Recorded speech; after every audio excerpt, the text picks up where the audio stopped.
በስመ አብ ወወልድ ወመንፈስ ቅዱስ አሃዱ አምላክ አሜን። ካብ እግዚአብሔር አቦና ካብ ጎይታና መድኃኒና ኢየሱስ ክርስቶስ ጸጋን ሰላምን ንኣኻትኩም ይኹን። እንኳን ኣብ ክብረ በዓል ኣዴና ቅድስት ድንግል ማርያም ብሰላም ኣብጽሐና አሜን። ኣርእስቲ ግጥምና እምቤትና ማርያም። ኦ ድንግል ማርያም ኣዶ ምሕረት ኣብ ጽላልኪ ተኣኪብና ንወድሰኪ ነቕርብ ዓመት ይሓልፍ ወርሒ ይቕየር ፍቕርኺ ግን ንዘለዓለም ኣይልወጥን ፍቕርኺ ግን ንዘለዓለም ኣይልወጥን። ብርሃንኪ ጸልማት የርሕቕ ምሕረትኪ ልቢ የጽንዕ ፍቕርኺ ንተጸገመ ምጽንዕናይ እዩ ተስፋኺ ንዝደኸመ ሓይልና እዩ ተስፋኺ ንዝደኸምና ሓይልና እዩ። ሎሚ ብሓጎስ ኣብ ቅድሚኺ ቆምና ልብና ብምስጋና መሊኡ ከናፍርና ውዳሴኺ ይዝምር ነፍስና ንኽብርኺ ትሕጐስ ነፍስና ንኽብርኺ ትሕጐስ።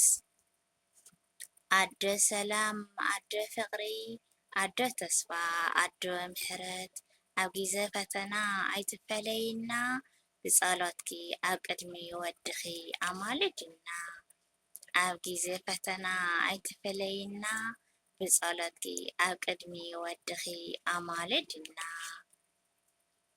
ኣብ ሓዘንና መጽናነይ ትኾንና ኣብ ድኻምና በርትዐ ትኾንና ኣብ ጸልማትና ብርሃን ትኾንና ኣብ ኩሉ ግዜ ኣዴና ትኾንና ኣብ ኩሉ ግዜ ኣዴና ትኾንና።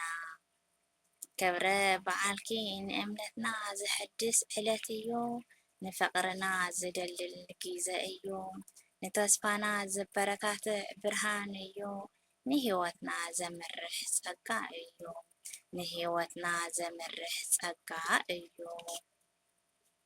ሕማማት ፈውሲ ይረኽቡ ዝሓዘኑ ሓጎስ ይረኽቡ መናእሰያት ጥበብ ይረኽቡ ቤተሰባት ፍቕሪ ይረኽቡ ቤተሰባት ፍቕሪ ይረኽቡ።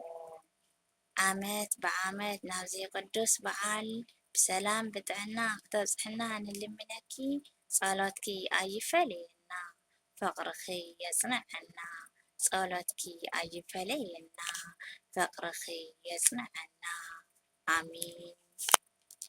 ጸጋ ጎይታና ኢየሱስ ክርስቶስ ፍቕሪ ኣምላኽን ሕብረትን መንፈስ ቅዱስን ምስ ኩላትና ይኹን አሜን።